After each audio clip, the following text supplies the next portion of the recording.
and welcome to the Docklands Property Blog. My name is Spencer Fortag. I'm the author of the blog and it can be found at docklandspropertyblog.com.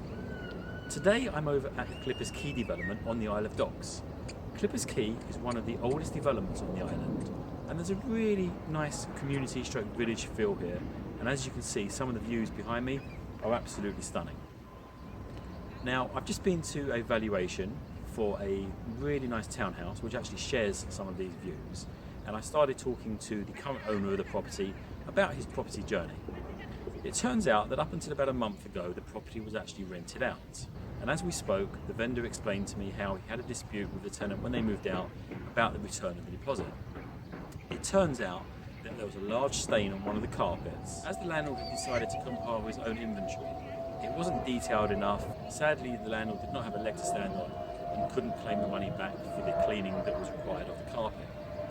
So landlords of Docklands and Canary Wharf, I urge you, even if you are renting the property out yourself, to get a professional inventory check in and check out report done by an independent professional inventory company. A proper inventory report can extend to anything up to 30 pages, depending on the size of your property. It will have detailed photographs and also include important information like gas, electric, meter readings.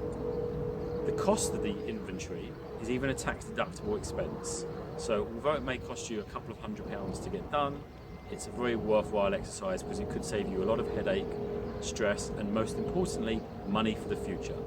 Had my client today used a professional inventory company, would have been able to deduct from his outgoing tenant a sum of money that would be used to pay for the cleaning of the carpet. It's also important to remember how landlords should be dealing with tenants' deposits. They must be registered within 30 days of receiving the money, and also you must serve on your tenants prescribed information, and the prescribed information should be served on the same day as the tenancy agreement is signed. The prescribed information details how the tenant's money is held and where it is held. Now the fine for not complying with these parameters is up to 3 times the amount of the deposit.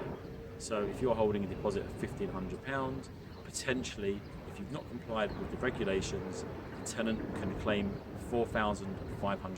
So it's simply not worth not doing it properly. To make matters worse, there are several ambulance chasing type firms that are operating on a no-win, no-fee basis, so in much the same way that PPI has become very, very popular and claiming it back, so I feel we're heading down a path where these ambulance chasing firms will become more and more prevalent.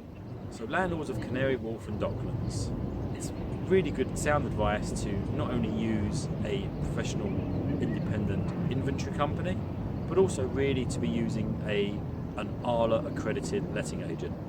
ALA stands for the Association of Residential Letting Agents.